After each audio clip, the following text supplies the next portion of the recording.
우리 지역의 다양한 이슈와 현안들을 심층적으로 풀어보는 헬로 이슈 토크입니다. 코로나19 장기화로 가장 큰 타격을 받았던 분야는 관광산업이라고 할 수 있는데요. 올해 포스트 코로나 시대가 실질적으로 시작되면서 국내외 여행 수요도 증가하고 있습니다. 각 지역 관광산업 활성화를 위한 경쟁도 치열한데요. 충남 지역 관광산업 발전을 위해 어떤 방안들이 필요할지 자세히 짚어보도록 하겠습니다. 선문대 글로벌 관광학과 안용주 교수 나오셨습니다. 교수님 안녕하십니까? 네, 반갑습니다. 네, 반갑습니다. 먼저 코로나19가 시작된 이후 지난 2년이 넘는 시간 동안 해외 여행이 전면 중단이 됐었고 국내 여행도 위축된 상황이었죠. 네, 이런 가운데 관광 분야 종사자들이 가장 큰 어려움을 좀 겪었을 텐데 현장 상황 실제로 어땠습니까? 예, 말씀하신 것처럼 관광 산업이 가장 큰 타격을 받은 산업 중에 한 부분이라고 말씀을 드릴 수가 있는데요. 네. 우선 먼저 준비한 자료 화면을 좀 보시면서 설명을 드렸으면 좋겠습니다. 네. 이 조사는 관광 산업을 7가지로 분류해서 통계를 쭉 조사를 하고 있는데요. 그 중에서도 여행업을 보시게 되면은 여행업은 업종별 사업체 수 자체는 크게 변하지 않았습니다만은 사업 종사자 수 그리고 업종별 매출액이 2018-19년에 비해서 큰 폭으로 떨어진 것을 볼 수 있습니다. 네. 그래서 이 부분은 아마 그 회복까지는 상당한 기간이 걸릴 것 같고요. 네. 특히 종사자 수 같은 경우는 회복이 좀 더딜 수밖에 없는 이유가 요새 그 OTA 시장이 확대가 되면서 소인수로 진행하고 있는 네. 그 여행업 자체가 많이 위축되어 있는 상태이기 때문에 회복이 좀 점점 늦어질 걸로 생각을 하고 있습니다. 네. 그리고 또 관광 숙박업 같은 경우는 비교적 그 업종별 매출액은 쭉 증가가 되고 있는데 업종에 종사하는 종사자 수는 회복이 잘 안 되고 있습니다. 이 부분은 왜냐면은 디지털이 발달하기 시작을 하면서 네. 종업원을 대신해서 이제는 기계와 시스템이 대체하는 상황이 많이 발생하고 있어서 네. 이 언택트로 인한 그 불편함을 해소하기 위한 시스템 자동화가 점점 진행됨에 따라서 종업원 수가 잘 회복이 안 될 가능성이 높다고 보입니다. 네. 다만 이제 그 야영장이라거나 아니면 크루즈 관광 산업 같은 게 포함되어 있는 관광객 이용 시설업 같은 경우에는 네. 점점 매출이 올라오고 있고 코로나를 극복해서 이제 크루즈도 정상적으로 운영을 하고 있어서 점점 그 매출이나 회복세가 빠르게 증가하고 있는 편입니다. 네. 그리고 국제 회의업 같은 경우에는 이제 그 각국에서 빗장을 열면서 전국적으로 또는 세계적으로 인구가 이동하기 시작하면서 네. 점차 회복세가 그 뚜렷하게 나타나고 있는 부분이고요. 카지노업은 뭐 좀 그런 부분이 있습니다. 왜냐하면 카지노업은 정부에서 허가 사항이기 때문에 업체 자체는 17개로 묶여져 있습니다만은 코로나로 인해서 좀 그 큰 손들이 한국에 들어오는 비율이 좀 적어졌기 때문에 네. 이 부분은 시간이 지나면 매출이 회복될 것으로 보입니다. 네. 그리고 유원지 테마파크를 중심으로 하고 있는 유원 시설업 같은 경우도 업종별 매출액이 회복이 좀 늦은 편인데 이것은 집중화 시설에 대한 그 대인 기피증이라고 할 수 있는 네. 그런 부분이 있다 보니까 사람들이 많이 모여 있는 곳에 가는 것을 두려워하는 경향이 뚜렷해서 좀 회복세가 늦어지고 있는 편입니다. 네. 또 하나 짚어볼 것은 관광 편의 시설업인데요. 이 관광 편의 시설업 같은 경우에는 관광 버스라든가 펜션 또는 면세점 같은 것들이 포함되어 있는 영역이기 때문에 네. 외국으로부터의 그 입국자 수가 줄어서 이 부분은 회복세가 더디게 나타날 수밖에 없다는 부분을 같이 생각을 해볼 수 있습니다. 그래서 정부에서는 2022년 작년에 제7차 국가관광전략회의를 열어서 네. 2023년, 2024년을 한국 방문의 해로 정하고 관광객 3천만 명을 유치를 목표로 하고 있습니다만은 사실은 이 부분은 목표를 달성하기가 상당히 불투명한 부분입니다. 왜냐하면은 한국의 입국자 수가 가장 많았을 때가 1,780만 명까지 올라갔었는데 네. 그리고 코로나와 동시에 320만 명으로 추락을 했습니다. 그래서 갑작스럽게 이 320만 명이 3천만 명으로 올라가기는 상당히 어려운 부분이지만 어쨌든 그런 슬로건을 가지고 노력을 하겠다라고 하는 그 정부의 다짐이 아닌가 이렇게 생각을 합니다. 그런데 사실 한편으로는 또 지역 관광 산업에 중요한 역할을 하는 축제들이 대부분 열리지 못했지 않습니까? 그래서 사실은 관광 활성화에 한계가 있다 이런 평도 있는데 이 부분은 좀 어떻게 생각하십니까? 예, 이 축제라고 하는 부분들이 상당히 재밌는 부분인데요. 왜냐면은 축제가 열리지 못한다고 해서 뭐 그 경제 부분에 엄청나게 위축됐다라고 보이지는 않아요. 왜냐면은 저희들이 보면은 어려움이 있으면은 그것을 이겨낼 수 있는 아이디어가 항상 나타나더라고요. 근데 이번에 저희들이 축제가 열리지 않는 동안에 어떻게 하나 걱정을 많이 했었는데 네. 지역 축제의 대부분들이 도농 복합적인 지역에서 일어나고 있는 그 문화 축제이기 때문에 네. 이 축제의 가장 구심점은 지역에 있는 그 특산물, 농수산 특산물을 얼마만큼 많이 소비시키느냐도 이 축제의 한 그 큰 부분입니다. 핵심 네. 부분이기 때문에. 근데 그런 부분이 그 코로나로 인해 갖고 저희들은 축제가 위축되면서 이 농수산물을 어떻게 해소를 시킬 것인가 걱정을 했었는데 이전에 아마 LG 헬로비전에서도 소셜 커머스로 지역 농산물을 판매하는 그런 그 행사를 가진 적이 있었던 걸로 알고 있는데 네. 지금도 진행을 지금도 하고 진행을 있습니다. 하고 계시죠? 예. 그래서 요즘은 그 축제에서 그 대면 축제를 못 하는 대신 네. 그 온라인 커머스를 통해 가지고 그 지역의 농수산물을 소비시키는 그러한 새로운 아이템이 증가를 하면서 네. 축제가 열리지 못한 기간 동안에도 나름 그 온라인 판매로 농수산물을 해소시키는 그러한 부분이 상당히 두드러져서 지금은 대면 축제가 이루어지고 있습니다만은 요새는 당연시하게 그 온라인 커머스를 같이 활용하는 하이브리드형 축제가 상당히 발전하고 있어서 네. 이번 코로나를 통해 가지고 또 하나의 아이템이 개발된 것이 아닌가 이런 생각을 합니다. 그런데 이제 말씀하신 것처럼 그렇다 보니까 코로나19로 관광 트렌드가 또 변화했다라는 이제 이야기가 많아요. 뭐 관광 이제 유형이라든지, 그러니까 소규모 관광이 좀 늘었다라든지, 예. 캠핑 위주의 관광이라든지 이런 이야기들도 있는데 조금 더 구체적으로 설명해 주실 수 있을까요? 혹시 사회자님한테 네. 그 질문을 좀 네. 드리고 싶은데 네. 혹시 혼행이라는 말 들어보신 적이 있으신가요? 혼자 여행하는 네. 걸, 네. 뭐 이전에는 혼자 밥 먹는 경우가 거의 없었죠. 네. 뭔가 나 혼자 가서 밥을 먹으면 누군가 쳐다보는 것 같은 두려움 이런 것 때문에 혼밥이나 혼술이나 이런 걸 못 했었는데 네. 요새는 뭐 혼창이라는 말도 있습니다. 혼자 가서 노래 부르는 것도 혼창이라고도 그래요? 하고 예, 그만큼 혼자 무엇을 즐기는 문화가 사회에 깊숙이 코로나로 인해서 정착을 하게 된 것 같아요. 네. 그러다 보니까 코로나 전까지는 이 관광 산업에서도 패키지 투어라고 그래서 단체로 어딘가를 이동하고 단체로 구경하는 관람하는 이러한 문화가 당연시되어 있었는데 네. 이제는 그 가족 중심 또는 연인 중심 또는 혼자 여행하는 그러면서 그 사람한테 커스터마이즈된 그러니까 그 사람한테 맞춤형 관광 콘텐츠가 점차 발전을 하고 있는 것 같습니다. 네. 그래서 그쪽 부분이 많이 그 발전을 하고 있는 부분이고 네. 그 중에서도 이제 가장 그 뚜렷하게 그 변화가 있는 부분이 캠핑 부분인데요. 이 캠핑 부분은 처음 그 소비자 조사가 시작된 게 2016년으로 알고 있는데 네. 그때만 해도 한 300만 정도로 추정이 됐었습니다.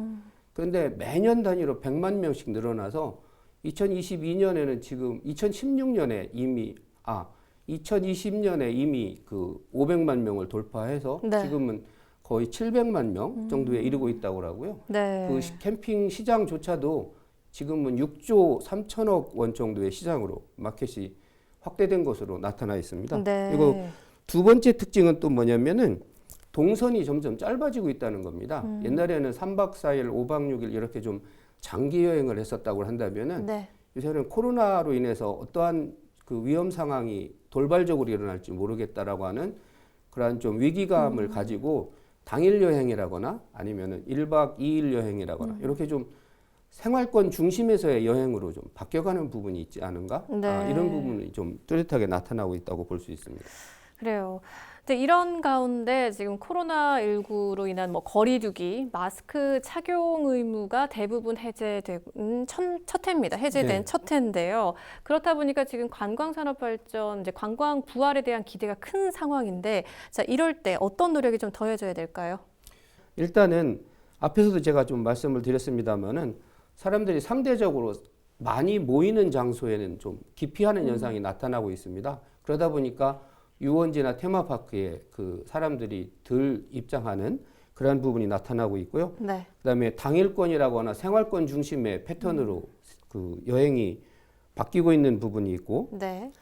관광 결정 요소가 옛날하고는 다르게 요새는 청결성 그리고 위생성 그리고 안전성 이런 부분을 많이 강조하다 보니까 네. 그런 부분에서 그 목적지를 결정하는 결정 요인으로 작용을 하고 있다라는 부분. 네. 그리고 아까 말씀드린 것처럼 이 소규모 FIT 여행 위주로 가다 보니까 요새는 DIY 관광이라는 말도 나올 정도로 본인들이 기획하고 본인들이 설계해서 여행을 즐기는 이러한 그 경향이 상당히 강화되고 있습니다. 네. 그래서 그런 분들을 위한 개인 맞춤형 콘텐츠가 좀 증가돼야지 되지 않을까 이런 부분이 있고요. 네. 이번에 코로나가 창궐하기 시작을 하면서부터 여행 관련 규정과 법제들이 상당히 강화가 돼 있습니다. 네. 그래서 자본력이 있는 쪽에서는 오히려 더 그런 부분을 확대시킬 수가 있는데 대부분 여행업이라고 하는 부분이 한 2, 3인이 운영하는 여행사가 상당히 많이 있습니다. 한국인 경우에는 그런 쪽에서는 오히려 그 시장에서 좀 경제적인 그 경쟁에서 떨어지기 때문에 퇴출될 가능성이 있지 않겠는가. 그래서 결국은 이 부분에 있어서도 상당히 양극화가 대두되지 않을까 하는 걱정이 좀 있습니다. 네. 그리고 마지막으로 짚어드린다면은 글로벌 기후 위기로 인해서 ESG라고 하는 트렌드가 뚜렷하게 나타나고 있습니다. 그래서 환경하고 사회적 그 책임 그리고 사회적 그 거버넌스를 형성시키는 이 네. 부분을 강조하고 있는 부분이기 때문에 네. 이런 트렌드를 좀 반영한 관광 산업을 그 생각을 하시면은 저희들이 그 대응할 수 있지 않을까 이런 생각을 합니다. 네, 그리고 최근 떠오르는 게 워케이션입니다, 교수님. 지금 충남 일부 지역에서는 이 워케이션 프로그램을 이제 시작을 했는데 이 워케이션이 관광 산업 발전에 어떤 도움을 줄 수 있을까요? 사회자님한테 또 한번 여쭤보고 싶은데 네. 코로나가 혹시 개인적으로 그 준 영향 중에 가장 인상에 남는 부분은 어떤 부분이 있다고 생각을 하세요? 아무래도 이제 여러 사람과 같이 활동하는 부분에 제한이 좀 있지 않았을까. 네. 아마 코로나가 가져온 영향 중에 가장 큰 것이 이 대면 접촉에 대한 두려움이라고 생각을 합니다. 네. 그러다 보니까 이 대면 접촉이 줄어들면서 일부에서는 이 코로나로 인해 갖고 디지털화가 한 10년이 앞당겨졌다는 말을 해요. 네. 그러다 보니까 이러한 시스템에 의해서 원격이나 또는 재택근무가 늘어나고 있고 그리고 이게 코로나가 지나갔는데도 불구하고 회사에서 다시 복귀를 요청을 했을 때에 네. 재택으로도 충분히 가능한데 굳이 그 상주를 해야지 되느냐라고 하는 의문이 계속 들다 보니까 네. 그 회사로 복귀하는 율이 점점 떨어지고 있습니다. 그래서 미국 같은 데에서는 이러한 부분을 좀 감안을 해서 점차 유럽과 미국에서는 재택 근무를 도입을 하고 있는 상황이고 네. 앞으로 저희 나라에서도 아마 4일제나 지금 4.5일제를 가지고 여러 가지로 지금 논의를 하고 있기 때문에 이 부분이 아마 저희들도 받아들여질 수밖에 없는 상황이 되지 않을까 이런 생각을 합니다. 네. 근데 미국 같은 경우에서는 그 인재들이 자꾸 빠져나가는 인재 누출을 막기 위한 방향의 하나로서 워케이션을 많이 도입을 하고 있는 상황이고요. 네.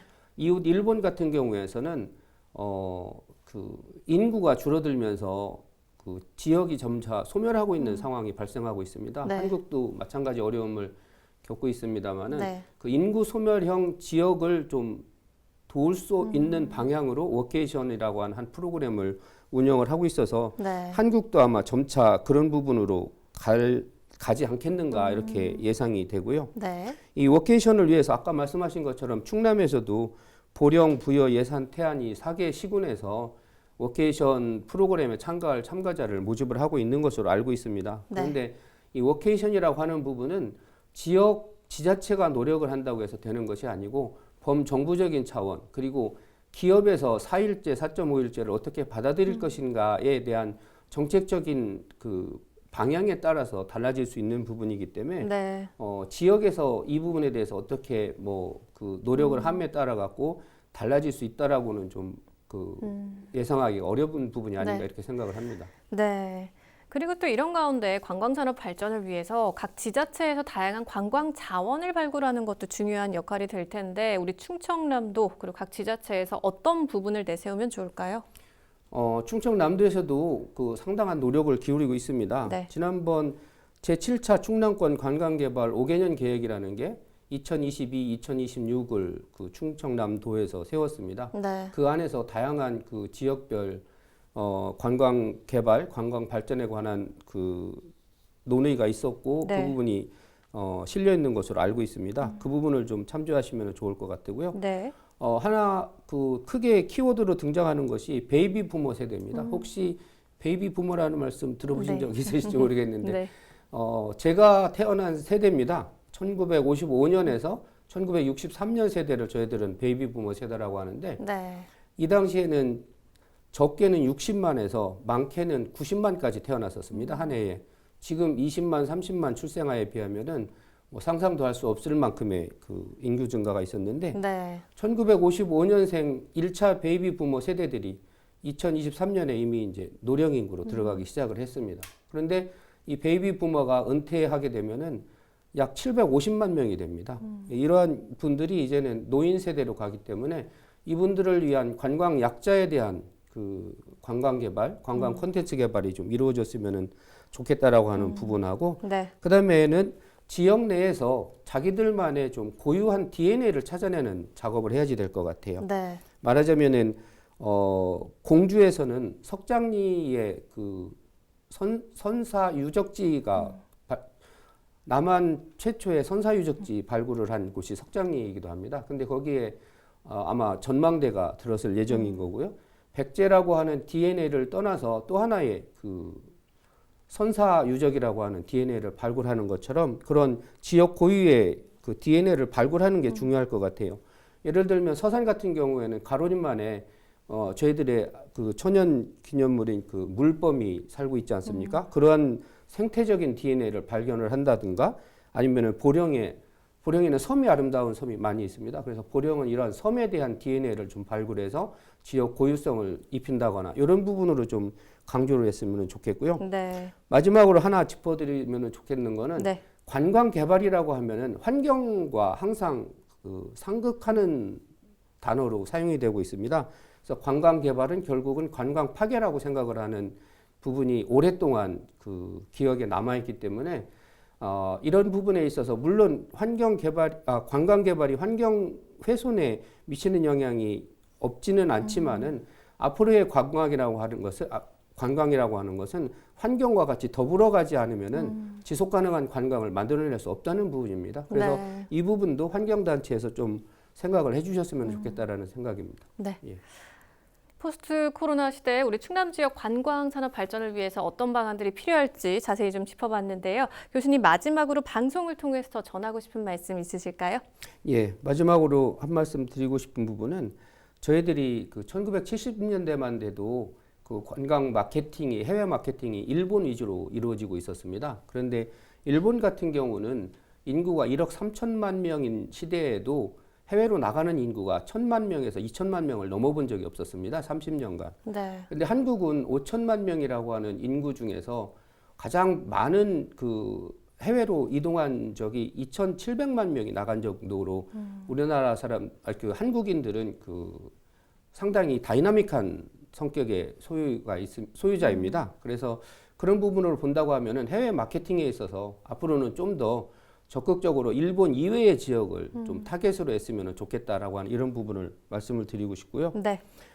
또 하나 말씀드린다고 하면은 관광 산업이라고 하는 것이 좀 나이 드신 분들은 너무 놀고 소비하고 향락이라고 하는 생각에서 아직도 좀 벗어나지 못한 부분이 있는 것 같습니다.